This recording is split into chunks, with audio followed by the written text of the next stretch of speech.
Break के बाद फिर एक बार स्वागत है आपका उत्तर प्रदेश बुलेटिन में। आपके साथ मैं हूं इशिता तिवारी। इस बुलेटिन में बात होगी गोंडा की, जहां ब्लाइंड मर्डर की घटना का सफल अनावरण किया गया है। साथ ही बात होगी हरदोई की, जहां नगर अध्यक्ष ने ठेला व्यापारियों के समर्थन में आवाज उठाई है। ऐसी तमाम खबरों पर आगे विस्तार से होगी चर्चा। बहराइच के प्रयागपुर क्षेत्र में खेतों में दौड़ाए जा रहे अवैध बिजली के तारों से जानवरों के मरने की घटनाओं का सिलसिला नहीं थम रहा है। थाना प्रयागपुर क्षेत्र अंतर्गत श्रावस्ती रेंज के डोलिया गांव में खेतों में लगे बिजली के तारों से नीलगाय और कुत्ते की दर्दनाक मौत हो गई। जानवरों से फसलों की सुरक्षा के लिए खेतों में बिजली दौड़ाने की ये प्रथा न केवल जानवरों के लिए खतरनाक है, बल्कि आम जनमानस के लिए भी दुर्घटना का कारण बन सकती है। आए दिन होने वाले इस तरह की दुर्घटनाओं के बावजूद जिम्मेदार अधिकारी इस ओर ध्यान नहीं दे रहे हैं, जिससे स्थानीय लोग और पशु दोनों ही खतरे में हैं। तो सुकुल ग्राम सभा अहमदापुर के रहने वाले हैं। क्या मामला हुआ आपके यहाँ? ये बत्ती से लगा दिया, ये लड़का मर गया, एक कुकुर मर गया। कौन कौन? धान नारायण और राम धीरज। हाँ, किसकी मौत हुई है? एक लड़का की, एक कुत्ते की।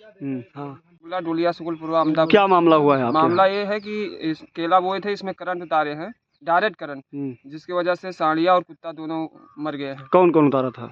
राम धीरज, राम शेखर, हर नारायण, ये तीनों चार लोग समूह में एक वो केला की खेती करते हैं। वाले हैं। विजय प्रकाश नाम है, डोलिया सुगुलपुरवा अंदापुर। क्या मामला हुआ है? केला का खेती करते हैं, राम धीरज, राम नारायण, राम शेखर, एक डायरेक्ट करंट उतार दिए हैं खेत में, तो इसके वजह से लीलगाय और कुकुर दोनों की मौत हो गई। इसके लिए आपने कहीं शिकायत की?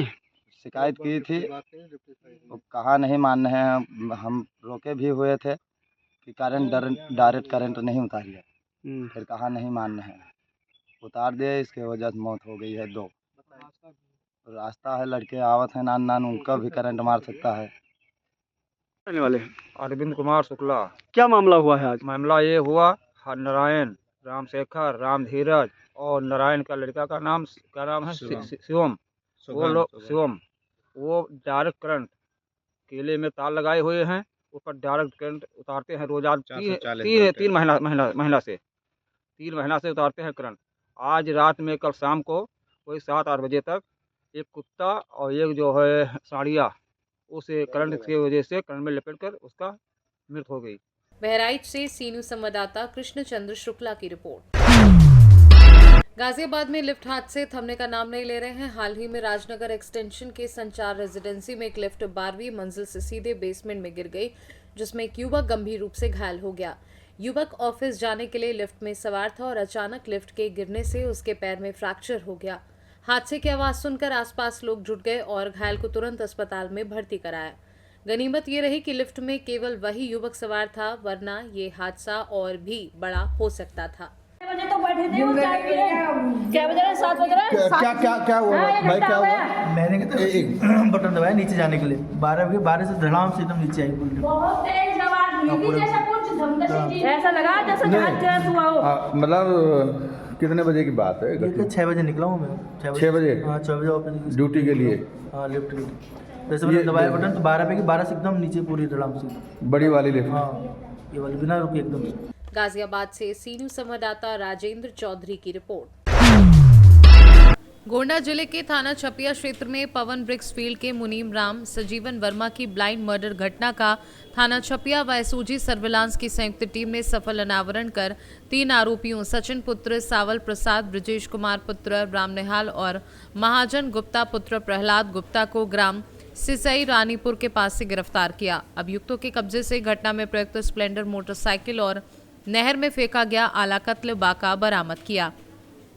जांच में सामने आया कि मुनीम वर्मा द्वारा बार बार अपमानित किए जाने और नौकरी से निकालने की धमकी मिलने से परेशान आरोपी सचिन ने अपने साथियों के साथ मिलकर मुनीम को रास्ते से हटाने और रुपए हथियाने की योजना बनाई थी। घटना रात लगभग 11 बजे हुई, जिसमें आरोपी ने मुनीम के हाथ पैर दबाए और महाजन ने बाका से सिर, चेहरे व गर्दन पर वार किया, जिससे मुनीम तख्त से गिरकर गंभीर रूप से घायल हो गया और बाद में उसकी मृत्यु हो गई। आरोपी वारदात के बाद नहर में बाका छिपाकर फरार हो गए थे। पुलिस अधीक्षक गोंडा विनीत जायसवाल ने घटना का सफल अनावरण करने वाली टीम को 10,000 रुपए के पुरस्कार की घोषणा की। दिनांक 4 दिसंबर को सुबह करीब 4 बजे थाना छपिया पुलिस को सूचना प्राप्त हुई थी कि थाना क्षेत्र स्थित एक ईंट भट्ठे में वहां के मैनेजर की किसी के द्वारा अज्ञात बदमाशों के द्वारा धारदार हथियार से प्रहार करके गंभीर रूप से घायल कर दिया गया, जिनको जब अस्पताल ले जाया गया वहां उनकी मृत्यु हो गई।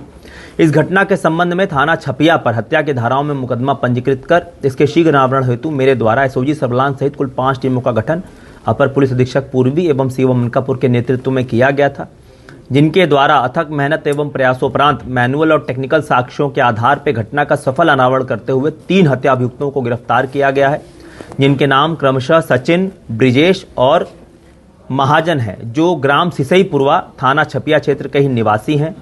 इन तीनों बदमाशों के निशानदेही से जो आला कत्ल है, बाका खून लगा हुआ, वो भी बरामद हुआ है तथा घटना में जो बाइक का इस्तेमाल हुआ था वो मोटरसाइकिल भी बरामद हुई है। इन तीनों से जब घटना के संबंध में विस्तृत पूछताछ की गई तो इनके द्वारा बताया गया कि जो इसमें एक आरोपी है सचिन, वो इसी ईंट भट्ठे पे पिछले 4-5 साल से काम कर रहा है, ट्रैक्टर चलाता है।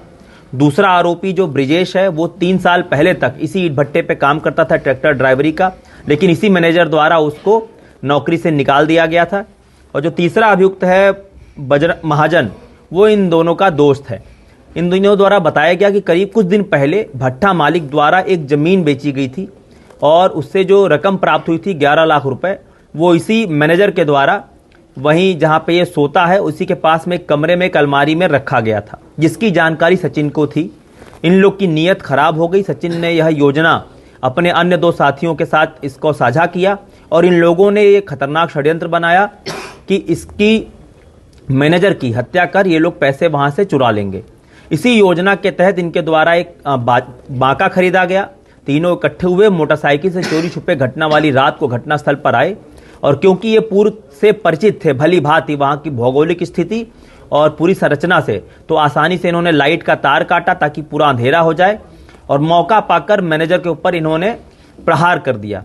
लेकिन मैनेजर के मुंह से आवाज निकल गई और ये लोग हड़बड़ा गए और डर के मारे वहां से इसको मरा हुआ समझ के तत्काल भाग गए। इस प्रकार ये तीनों मौके से भाग गए और पुलिस के द्वारा इन तीनों को गिरफ्तार किया गया है और इन तीनों के विरुद्ध वैधानिक कार्रवाई अमल में लाई जा रही है। इस सराहनीय कार्य करने के लिए जो इसमें पुलिस टीम ने ब्लाइंड मर्डर का अनावरण किया है, उनको मेरे द्वारा 10,000 रुपए के नगद पुरस्कार से पुरस्कृत किया जाएगा। गोंडा से सी न्यूज संवाददाता राजेश कुमार जायसवाल की रिपोर्ट। कछौना में 7 दिसंबर को शाम पीएनसी कंपनी द्वारा टच होना चौराहा पुल के नीचे से ठेला व्यापारियों को हटाने की कार्यवाही से हड़कंप मच गया, जिससे ठेला व्यापारी निराश हो गए। सभी व्यापारी अपने दुख को साझा करने के लिए नगर अध्यक्ष राधा रमन शुक्ला के पास पहुंचे और समस्या बताई। नगर अध्यक्ष ने तुरंत कार्यवाही करते हुए कंपनी को आदेश दिया कि जब तक ठेला व्यापारियों के लिए निश्चित स्थान नहीं दिया जाता तब तक उनका व्यापार कछौना चौराहे पर ही जारी रहेगा। इस निर्णय को सुनकर ठेला व्यापारियों ने हाथ जोड़कर धन्यवाद दिया और कहा कि नगर अध्यक्ष हमारे लिए भगवान बनकर सामने आए हैं। हरदोई से सी न्यूज संवाददाता अनुराग सिंह की रिपोर्ट। जनपद पीलीभीत में मंगलवार को गांधी प्रेक्षागृह हॉल में एसडीएम श्रद्धा सिंह की अध्यक्षता में एक महत्वपूर्ण एवं उच्च स्तरीय समीक्षा बैठक आयोजित की गई। बैठक में तहसीलदार अर्ची गुप्ता, नायब तहसीलदार परितोष द्विवेदी और बड़ी संख्या में बरखेड़ा विधानसभा 128 के बीएलओ उपस्थित रहे। बैठक के दौरान एसडीएम श्रद्धा सिंह ने एसआईआर कार्यों की प्रगति पर विस्तृत चर्चा करते हुए बताया कि एसआईआर का पहला चरण सफलतापूर्वक पूरा हो चुका है और अब दूसरे चरण में नोटिस जारी करने की प्रक्रिया तेज गति से शुरू की जाएगी। उन्होंने संबंधित अधिकारियों को एसआईआर के कार्यों की तकनीकी बारीकियां, ऑनलाइन प्रक्रिया और फील्ड रिपोर्टिंग के मानकों को विस्तार से समझाया। उन्होंने ये भी कहा कि दूसरे चरण में फील्ड में कार्य करते समय अधिकारियों को विशेष सतर्कता रखनी होगी ताकि ना तो कोई त्रुटि हो और ना ही किसी प्रकार की देरी। बैठक के दौरान पहले चरण में उत्कृष्ट कार्य करने वाले कर्मचारियों की एसडीएम श्रद्धा सिंह ने खुलकर सराहना की और कहा कि ऐसे कर्मी प्रशासन के लिए प्रेरणा है। बैठक में मौजूद अधिकारियों ने भी अपने अपने विभागों से जुड़े महत्वपूर्ण दिशा निर्देश साझा किए और फील्ड में आने वाली चुनौतियों पर विस्तार से चर्चा की। पीलीभीत से सी न्यूज संवाददाता रिजवान फैजी की रिपोर्ट। उत्तर प्रदेश बुलेटिन में इतना ही। देश और दुनिया की तमाम बड़ी जानकारियों के लिए जुड़े रहिए सी न्यूज भारत के साथ।